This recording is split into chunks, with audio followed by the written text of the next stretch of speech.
You're listening to the Super League Pod, coming up on episode 94 of your favourite Rugby League podcast. We're back from our enforced aeronautical sabbatical to bring you news from around the world of Rugby League, all your feedback and shout-outs on about 2 weeks' worth of Rugby League, which is going to take some doing, and we're going to have SLP recommends thrown in for good measure as well. So all that and more, strap yourselves in, kids. It's going to be a bit of an epic on your podcast, the Super League Pod.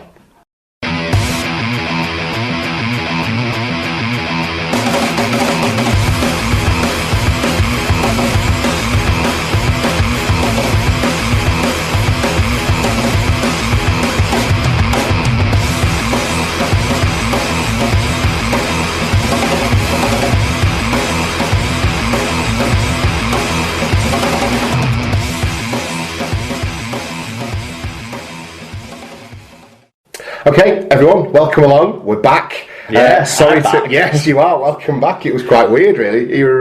You seem safe and sound from your. Let's just, for the uninitiated or for people that might not have necessarily followed us so closely, we had to miss last week's episode because you were, I just think, still out on the piss. I just don't think you wanted to come home. Well, that wasn't the round Barcelona way. That wasn't the case at all, unfortunately. I mean, if you think hanging out for 5 or 6 hours in a budget ibis in a bed that's basically a desk that's turned into a bed is a thrilling way to spend a day. I've had worse weekends. Yeah. Well, the weekend was great. It was the fucking Monday night that was the problem. Yeah. So basically, Barcelona Airport and EasyJet are all a bunch of knobheads. Oh dear. And, so there were being SLP recommends this week. From what you were talking about before we started recording, you've got a few Barcelona-based SLP recommends. So I don't want to quiz you too much as tempting as it is at the moment on the stag do until we get to that, because I think it'll be a fun way to do it. But did you have a good time? Yeah, it was great. By the time we got home, I'd forgotten that we went go-karting on the second morning. That's how much we crammed in. Holy smoke! It occurred to me when I was putting it out. We went go-karting on the same track, apparently, from newspaper clippings that they had in the cafe. That Fernando Alonso learnt his trade on. So I'm sure he was better than I was. I don't know. Last week in Australia, he didn't do particularly well. Last time I went go-karting on an outdoor proper circuit where you can go fast, I was a single man and I was a lot younger, and I think I've lost some of my fearlessness, which actually was counterproductive because I probably crashed more. Oh, I see. You didn't commit. There you go. Fair enough. Yeah. The last time I went go-karting, we were on a stag do. We had the stag dressed up as in full gimp mask gear, and that was quite surreal watching him drive around because let him keep the lower half of his gimp mask on, so he opened his eyes and put his helmet on, and he had his little long elongated nose bit poking out. Just sent him round. So yeah, stag do's and go-karting seem pretty synonymous. I don't normally do it other than that. The last time I did it was on a stag do as well. That was 6 years ago. If you look at a go-karting track, you must just get sick of piss blokes turning up. Stag do, innit? Well, one of the lads didn't even make it to the go-karting because he'd been out so late the night before trying to pull, and another, he was the only single lad at the party as well. Oh no. So nobody else had any motivation at all. It was like we could just have a good time with our mates, and he's there chomping at the bit and no one wingmanned him. Well, we did our best, but he was useless. He kept hitting on there was pairs of young lasses in this nightclub. He kept hitting on the ones that didn't speak Spanish. So there'd be two, and there'd be one who didn't speak English. Ooh. So there'd be one that spoke a bit of English. He could get a rapport going, but he kept fancying the one that was exclusively non-English speaking, and that made it very difficult. Possibly so. Yes. Yeah. And there was another lad who got to the go-karting, but decided he was out of shape too much to get in the car. And then a third lad did the qualifying bit. Got so scared.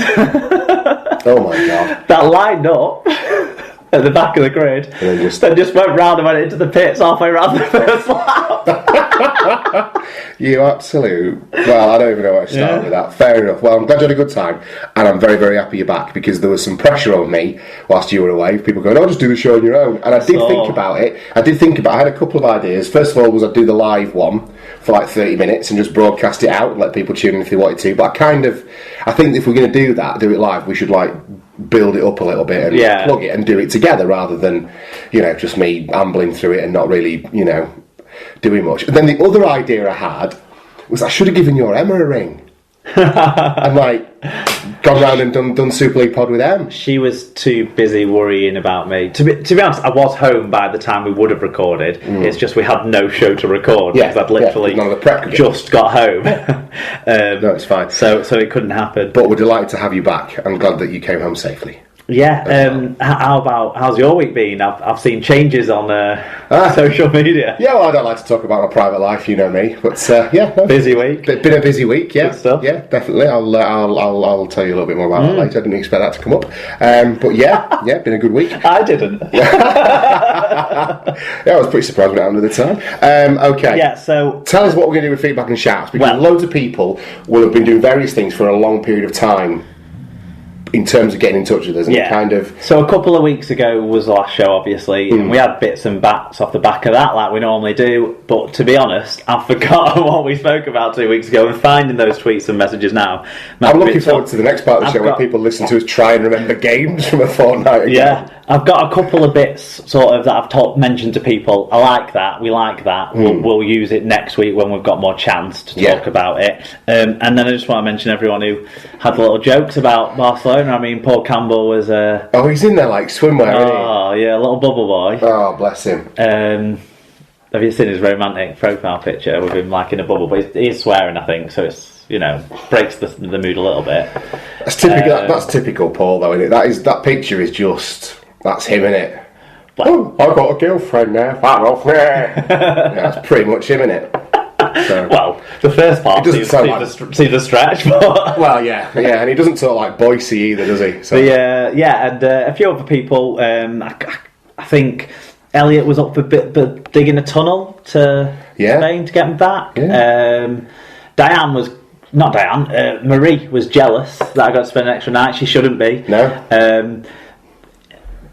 The area around an airport in a budget hotel is not Spain. No, it's not, is it? Other than the Estrella I had in the bar at the hotel, it wasn't Spain. Yeah, and even then at that point, I would have been imagining that you'd done enough drinking, really. Oh, yeah. And they were the ones that stood out. A few people decided that you're the better member of the podcast. I don't think that's what it is. I think you're a sensitive little flower about this. I think people just like the podcast and knew that one half of it, or 1/3 of it, let's call a spade, was, sat twiddling his thumbs. Why don't you do it, Tom? And, that was all. It would have been exactly the same had it been the other way around. And it was when I went on holiday last year. Well, you managed to come on, didn't you? So well, I had to step into the breach. That's why you're getting all the king of the podcast credit. I think you're doing me a massive over service there. Yeah.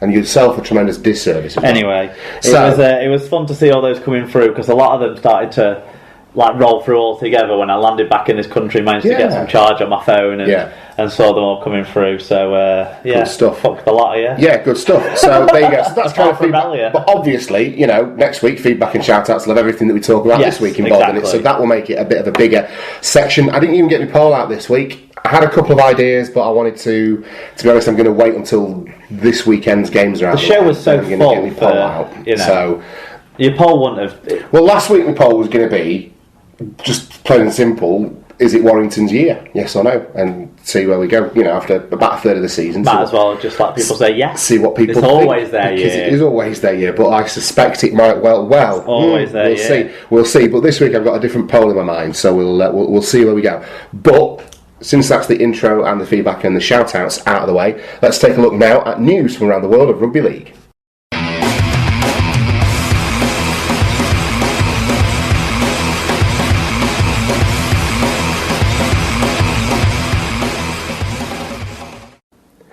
Okay, so to the news from around the world of Rugby League then. Wigan have confirmed that both Josh Charnley and Dan Sarginson will leave the club at the end of the season. Charnley, who's 24, will make the move to rugby union side Sale Sharks, whilst Dan Sarginson has secured a deal in the NRL with the Gold Coast Titans.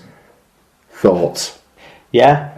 I don't think you're that arsed, are you? Maybe Charnley. Sarginson you can replace. I'm disappointed about Charnley. I think he's having a good year so far, and he might be the answer to our kicking woes if last weekend's anything to go by. Yeah, possibly. But Sarginson, I'm neither here nor there on. My issue with him going is more cover than anything else, because the best we've got the best young centre in the league, probably on a par with Percival when he doesn't get injured. In Gildart? In young Gildart, who I think is absolutely outstanding. Yeah, he's impressed me recently.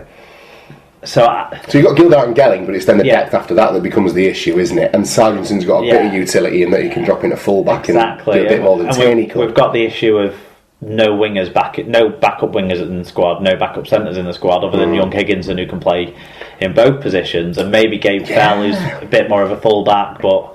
So it's just depth isn't there. I wasn't sure what to make of Higginson. I mean, we'll talk about it when we get to the game, but because I've got some sort of not strong opinions on him, but we'll get to that. But yeah, it's pretty tough putting a kid on his debut. I don't think he played against a strong attacking side. I'm going a completely putting two really bad defensive players to the sides of him inside. No, anyway, I'm not going hard on him. Actually, you might. I don't know how Charlie will go in Union, but he's got time on his side. Quite similar skill set wise to Ashton, just a bit more mature. So. And wingers tend not to stand out as much in terms of your basic role is still the same. You're a finisher, aren't you? The only thing he'll have to get his head round is kind of like the breakdown, the phases, and playing within that system. So the disappointment for me is the club haven't done more sooner. They offered him apparently a good deal just before, basically when his deal with Sale was already signed. Right. But they didn't do enough sooner to keep him happy, I suppose. Yeah. And with Sargentson, it's a different story. We've known for a year he was going. It's not a surprise to anyone. It's not like he's going to let anyone down other than the mistakes he's occasionally been making, because that's the player he is. And at least we can run him into the ground with all these making him carry the ball like a prop and carrying it 20 times a game first up. Yeah, fucking right. Like we have been doing for his career at Wigan anyway, because it doesn't matter now if he's worn out by 25, because he ain't going to be with Wigan when he's 25. No, true.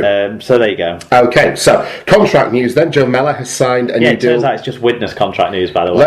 Let's see if it's all proper Widnes contract news. Okay. Well, Joe Mellor's there's a asterisk on Joe Mellor's. All right. That I've not added, but go on. Halfback Joe Mellor has signed a new deal with Widnes, which will see him remain at the club until 2018. Asterisk. Well, I think there's a third-year option in there to say till the end of 2019. But at the moment, let's call it a Widnes. Okay, another one who's doing a bit of a Widnes. Eamon O'Carroll has signed a deal that takes him through to the end of 2018. Charlie Runciman has signed a new 2-year contract with the Super League club Widnes Vikings, having joined in August 2015.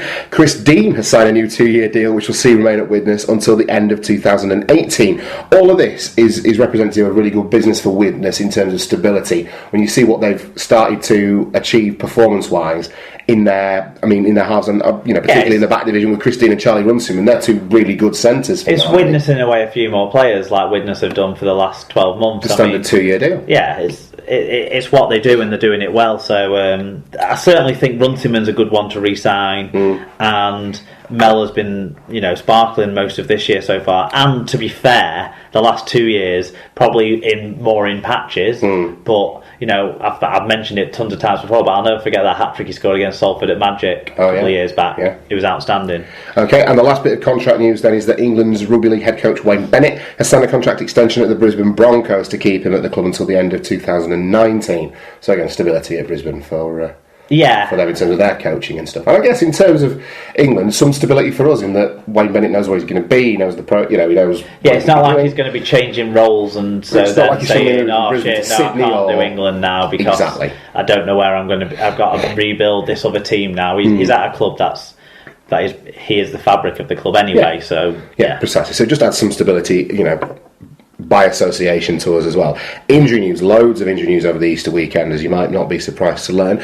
St Helens winger Tommy Makinson has been ruled out for the season with an ACL injury. The winger, who's 24, sustained that in the victory over Widnes on Easter Monday. Hull KR's Ryan Shaw will also... Can we just go back to Tommy Makinson? Go on. Kieran Cunningham saying, oh no, that's the eye pitch's fault. Fuck off. I know. Okay. So if it's that, why aren't loads of Widnes players? Every Widnes player's got an ACL, did you not know? Yeah. A two-year deal and a fucked up knee. Yeah. Right. Hull KR's Ryan Shaw will miss the rest of the season after becoming the latest player to suffer another ACL injury. The centre, who joined the club from Bradford Bulls for the 2016 season, had scored 4 tries in 7 appearances. So this injury must have taken place at Widnes? No, I think this happened at Hull. Didn't happen against Widnes on the eye pitch? No. Oh, right, okay. So ACLs can go anywhere, anytime. That's not to say that Kieran Cunningham's wrong, though. That's not to say that Kieran Cunningham's wrong. Except in this case. When did Ryan Shaw get injured? It wasn't the Wigan game, was it? Hull Derby. It was Friday, the Friday game. Yeah, Hull Derby. Right, okay. Okay.